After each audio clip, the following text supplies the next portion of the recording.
نزد میکروفون اینجا بیا. کین شما؟ رجب‌زاده شهباز مظفر. چند سال شد کار میکنی؟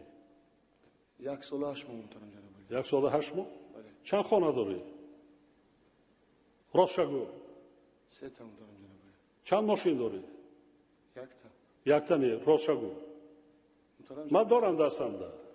فهمیدم 2 تا من است، 1 تاش از من است محترم جناب عالی. 1 تاش به نام دیگر، 1 تاش به نام خودت. چند سال میستد ماشین؟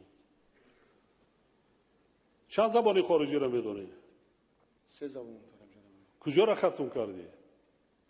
دیپ اکادمی روسیه محترم جناب عالی.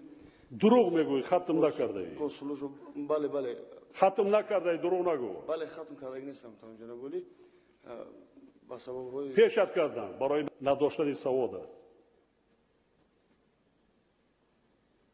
چرا از نام فرزندانی رهبر دولت میزنی؟ همین کادر جوان گناهت از موی سرت زیاد است.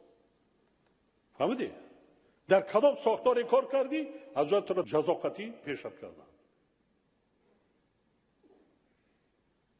از چه کار در قبول کردین؟ من نمیدونم.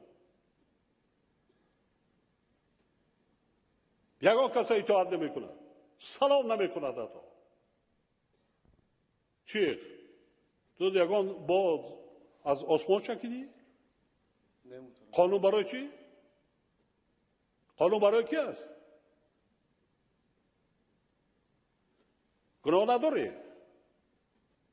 کمودی نداری؟ دارم. همین میره ارزت میشه گم میشه. همین کاری که جوانی نباشه کجا ترما را میگیری؟ نه کم از 15 است. پولای خارجه برآورده کردم یک گپ دانی. خوب شد. شد. اکثریت را برای منگذرگاه ها، اکثریت را برای ترمینال ها، اکثریت را برای ریاست های گمرک انمی احوال است. شخصان عادی نیستم. از کجا در آمده بودجه میشه؟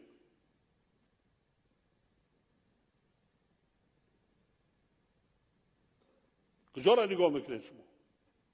صدها میلیون میلیارد رفته ایستاده است. دیگه بودجه اجرا نمیشه.